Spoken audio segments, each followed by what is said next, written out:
Hey there, this is Jerry, and I'm getting started on another episode of What's Broke today. And today we're doing fuel system on the old 8N Ford tractor. So it'll be part two of the video on this particular tractor. That I'm going to start out with thanking all my subscribers that keep watching and joining in on the fun I guess we're having. I do appreciate it. And let me get set up and let's get started on a carburetor. Now, one of the issues we're having with this carburetor is if you turn the fuel on, basically it just overflows with gas.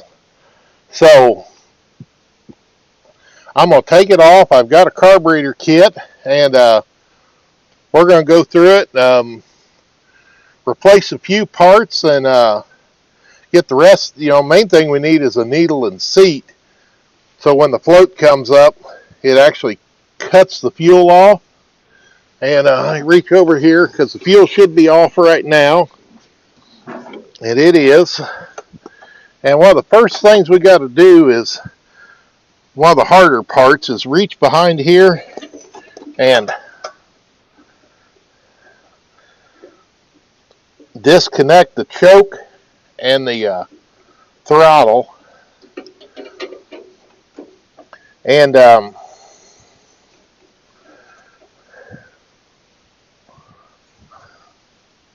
I get the carburetor out of the way, I'll do a close-up to show you how these goofy things that are attaching them to the carburetor, how we work. Because it might be late 40s technology, but it's actually a pretty good idea. So I unhooked the linkage first. If you got clamps on here, remove them. If this rubber hose is still pliable where you can slide it, it'd be nice to slide it up and out of the way.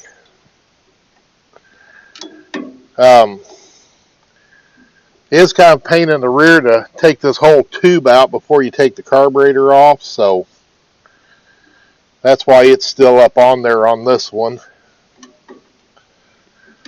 And our fuel line is a 7/16 inch. And then our carburetor has 2 1/2-inch nuts holding it on. So in the overall, not too difficult of a job taking this thing off here. And luckily these aren't too excessively rusted, because I'm doing that without a lot of effort. And I had sprayed some rust penetrant on them the other day, but I think it's rained since then, so it's all visibly gone. Oh, and it came off at the top too, so we can pull that down out of the way.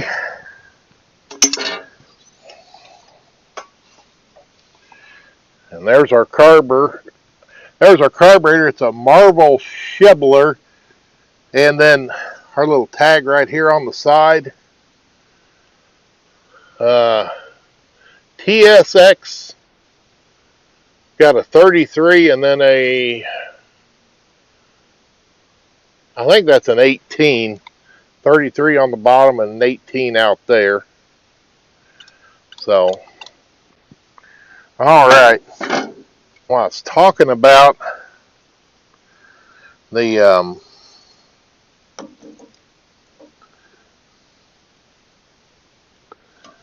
these rods. See, the end of this, if you pull it, slides out. And you pull it out, slide it over the little ball stud, then release it, and it locks itself on. And that's the same on both of these. Our choke's a little easier because I can push it with my thumb. The spring in it's not quite as strong. So, but yeah, that's how and it's even the same way if you got to unhook it from the governor, or even our throttle shaft up here. I mean, pretty good for technology from back then. Quick release. So let's get this carburetor to the bench and let's tear into it. Alright, now we're here with our carburetor off our 8N, and I took it off mainly because it was leaking fuel. And one of the first things I'm going to do is our high-speed jet here. I'm going to turn it in and count the turns. There's half, a turn, turn and a half, 2, 2.5, 3. So about 3 1/8 turns to close. Now I'm just going to take this all the way out. See, there's all kinds of crud on the end of that.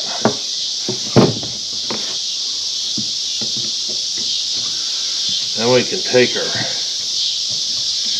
screws apart, pull the two halves together. Got the screws out, and and the reason we take this out is because when it goes down through here, it goes down into the bottom of the bowl and into a hole down here, and you don't want to bend that while you're taking it apart. And of course, drain the last little bit of the gas out. It's kind of cruddy down in there. And then we can pop our hinge pin out, pull our float out, and then we shake it. And I don't hear no fuel around in it. We can pull our gasket off, but then when we look at our needle valve, I can see where the tip of it is not in very good shape. So this is why we was leaking. But I think I'll finish because I got a little jet here I can pull out. And then I'll take our low speed screw and we'll go half,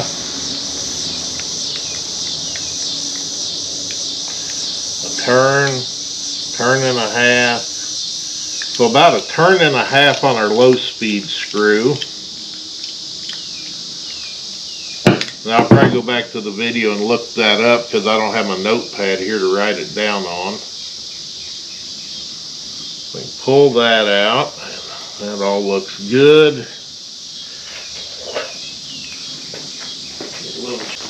And we might not take this out because it's in there pretty doggone good.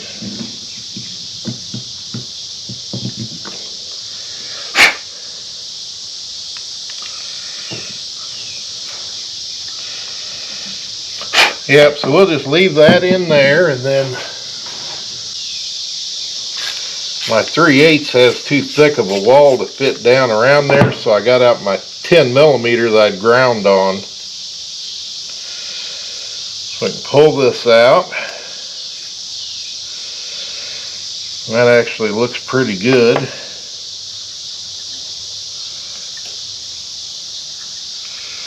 When I get a carburetor kit, it'll come with a new gasket for there, so.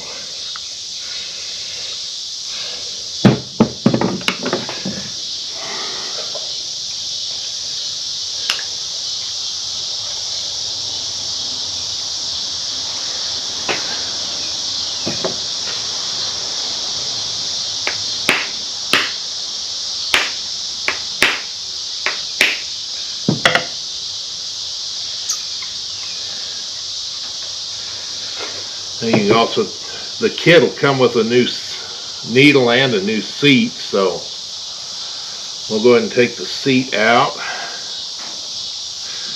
And this gasket stayed up on there. And I'm also going to take this out. That way I can clean out this. Well, that screen looks spectacular. So, but we'll still clean everything up good. I'm going to get all this ready.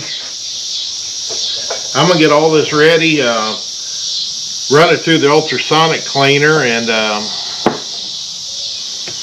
then get it started in there. Then I'm going to order some parts. Okay, well, my carburetor, our throttle shaft here, the end was loose, and the kit came with a new one. So I took the matched up the seal that's on the end of it,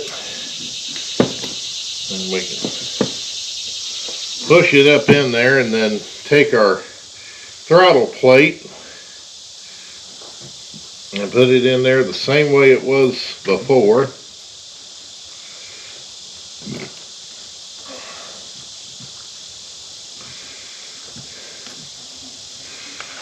And of course it did come with new screws.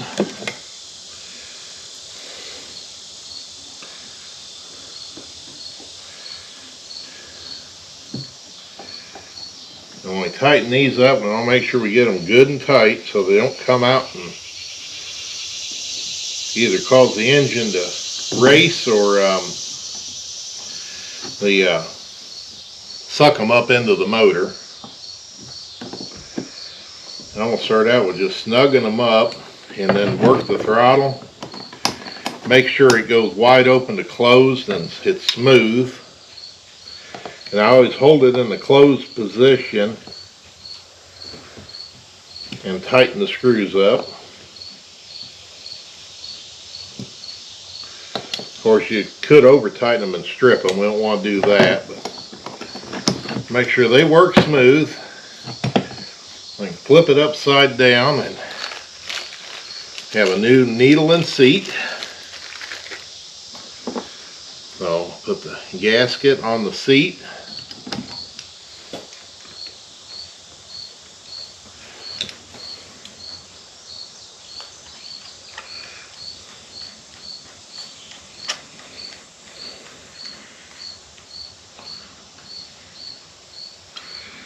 I just screw it in there till it's snug, and then I take my screwdriver, put it on the side there, and just give it to make sure it's tight. And then our little, I don't know, venturi, got to get it inside of the gasket and drop it down in there. And then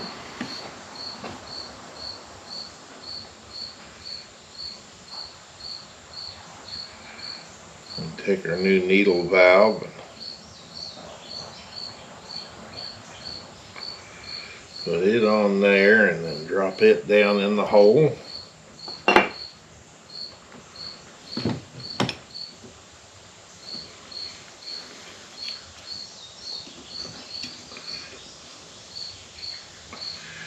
Put that through there, and it came with a new hinge pin, so I'll go ahead and put it in.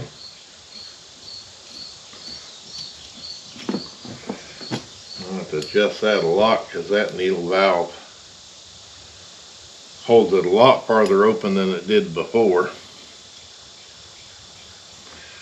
So now I'm going to re-record this part of the video because I'd take the carburetor back apart, and that's because when I bought my first carburetor kit, it come with good stuff. It had my throttle shaft, which I needed. And of course, my second kit came with another one, but I'm going to leave it the way it is. But my big problem is needle and seat. And my second kit came with the same style needle valve that I took out of the first, when I first took it apart. And when I put it up in the seat, it sticks up, maybe a 1/16 of an inch, maybe a little more out of the top. The first kit I bought came with one that has the little tab on the front for putting one of those spring retainers to hold it onto the float. And it sticks up about 1/8 of an inch above the top of the seat, which made it next to impossible to adjust the float. So I did a little bit of research, and I found a kit, and this is it just says carburetor repair kit to fit Ford tractors model 9N and 2N 1939 to 1942, and then 8N 1948 to 1952 for Marvel Schebbler TSX-33 and TSX-241 A, B, or C. And this, now made in Taiwan, but this BK45V is the part number. So I'm going to assume that this is going to work a lot better, being able to actually set my float the way I want it instead of having to do so much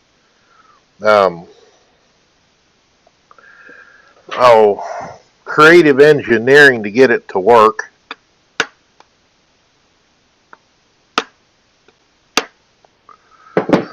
So I get my seat in there good, and then of course I can drop the float in.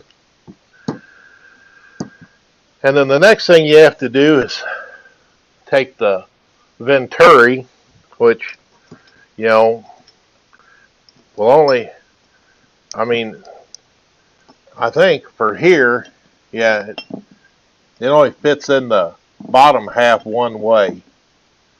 So, but when you look at it, the flat side goes down, so it's up against the body there. And of course, this gasket really don't have a top or a bottom, but we've got to stick it through the hole there, and then put it over the top. And we'll kind of use that for a prop. Then we can get our float, and I'll use our new hinge pin. We can just drop that down and put our hinge pin through. And then next thing I got to do is see if it says in here.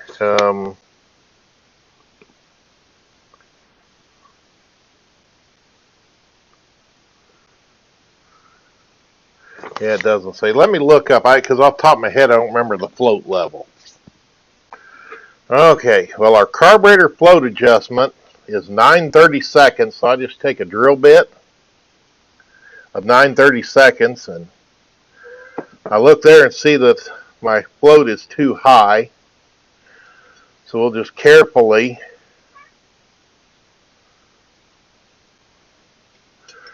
bend the floats. I didn't gain much.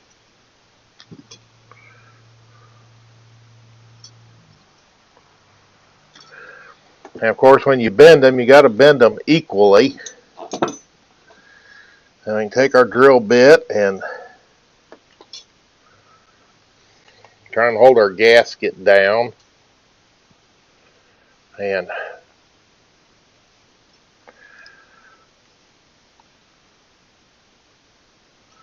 if you slide the drill bit and it lifts the float, you're still too high. So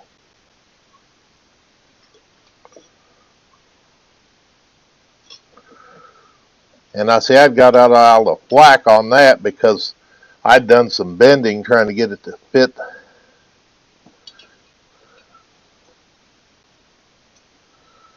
Okay, so I got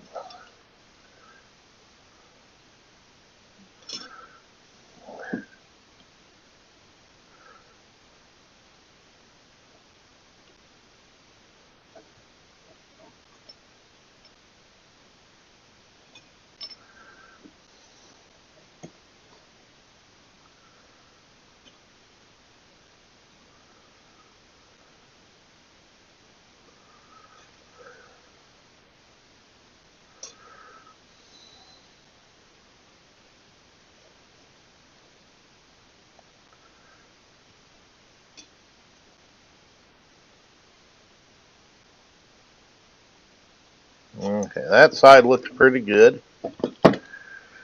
Well, this side, I know I got it a little too far, so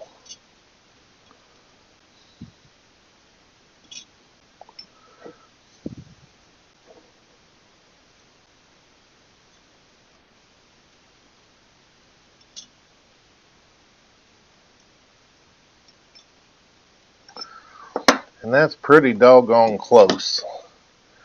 Everything we've got to worry about is when we put our other half on, we get everything lined up, and then make sure we can hear our float move, because if it hits the body of the carburetor at all, then it's not going to open and close right.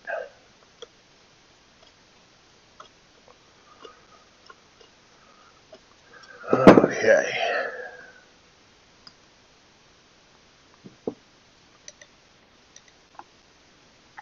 And try and tighten these evenly so as you don't warp the carburetor body.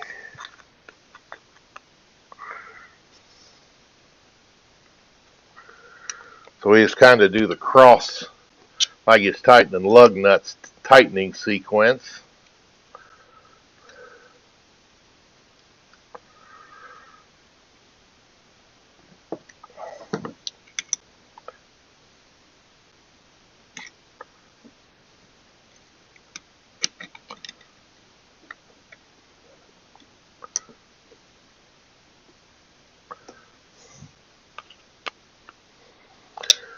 Okay, and then we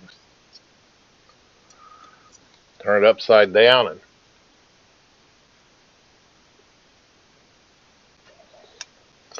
it still feels like it's leaking some gas there, or some air, but then we can put this in. And wish I had the correct spring for there. We'll screw it down all the way. Then go half, a turn, 2, 2.5, 3. I have to go back and look at the video and make sure that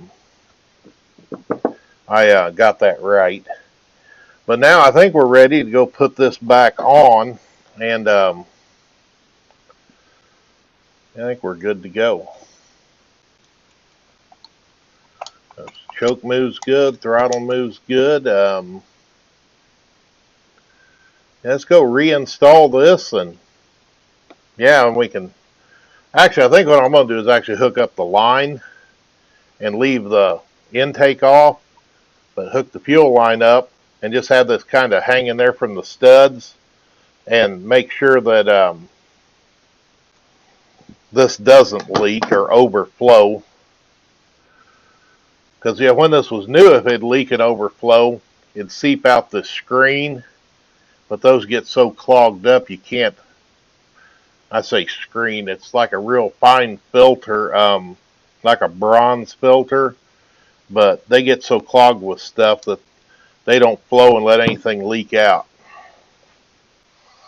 Okay, one of the nuts that holds the carburetor on.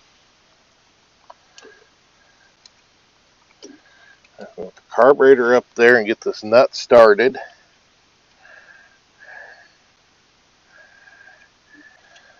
Pull that off. Set it up there.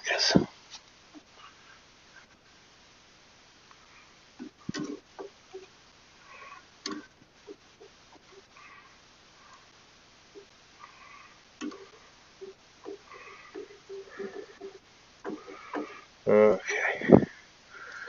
Get that started, and then we get that up there. And the main thing is I'm keeping it from being,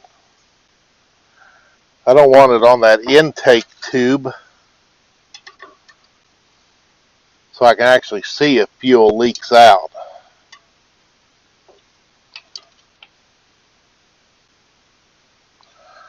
Okay, now I'll go over to the other side.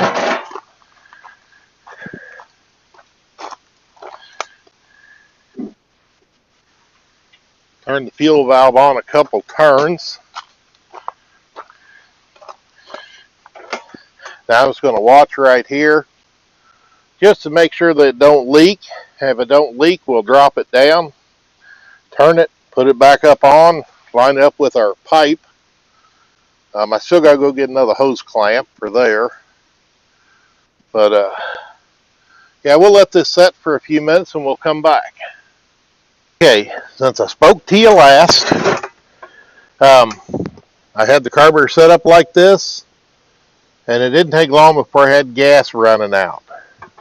So I took my light and just used the spotlight of it and was shining down in the carburetor and up through the throat. And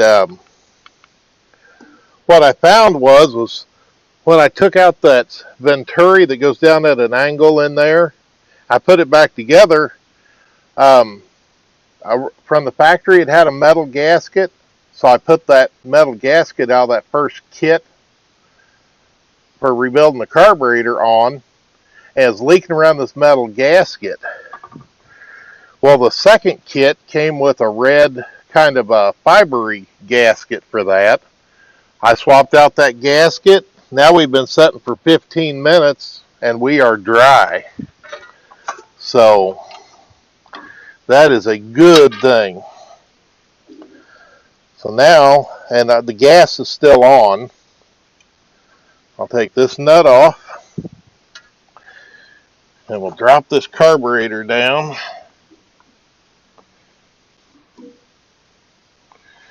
I have to loosen that gas line because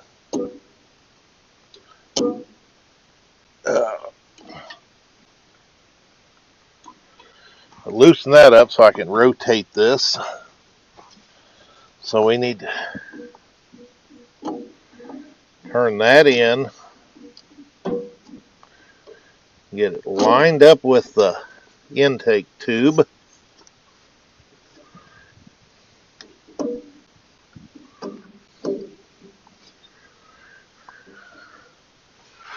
May have to go get a screwdriver.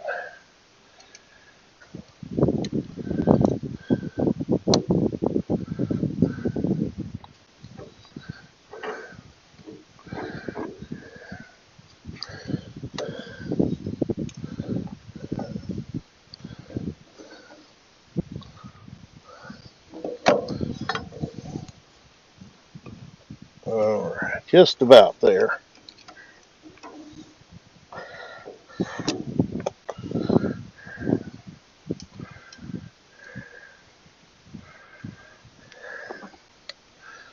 Tighten that up so I don't have my gas leak.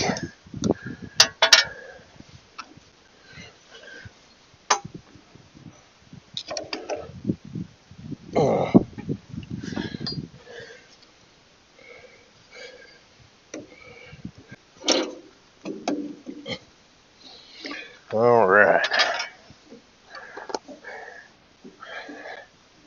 I got that up on there then.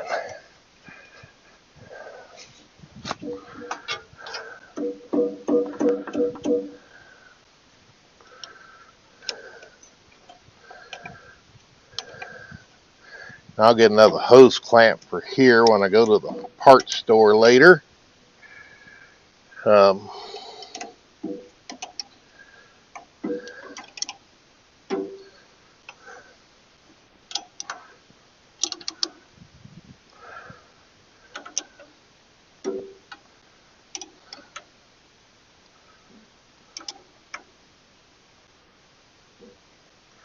And tighten these evenly so you don't we don't want to warp that flange and have it kind of dish shaped. But yeah, I think we're good there. Make sure that's good and tight. Gas is still on. And don't forget to hook up your linkage.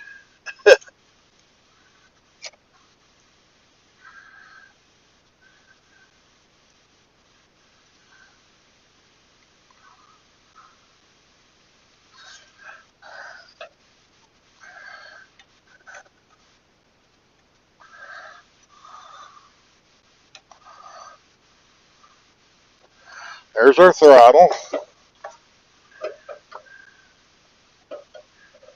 Our choke's so much easier to hook up because the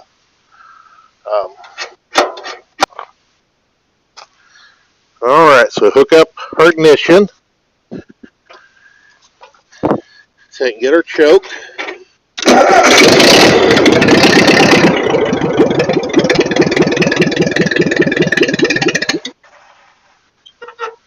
Give it a little more throttle.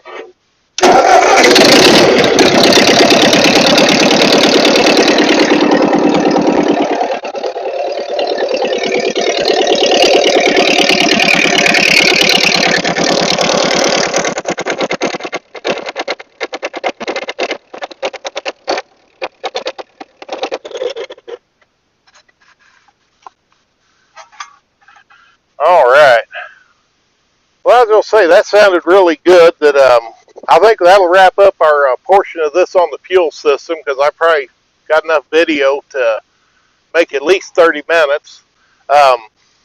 Next thing we got to get started on is electrical. So that'll be part 3. I do appreciate you watching. Hey, love all those thumbs up for the likes. Thanks for all those comments. And hey, if you're not a subscriber, better join on in, because they'll tell them what else you're going to see on What's Broke Today.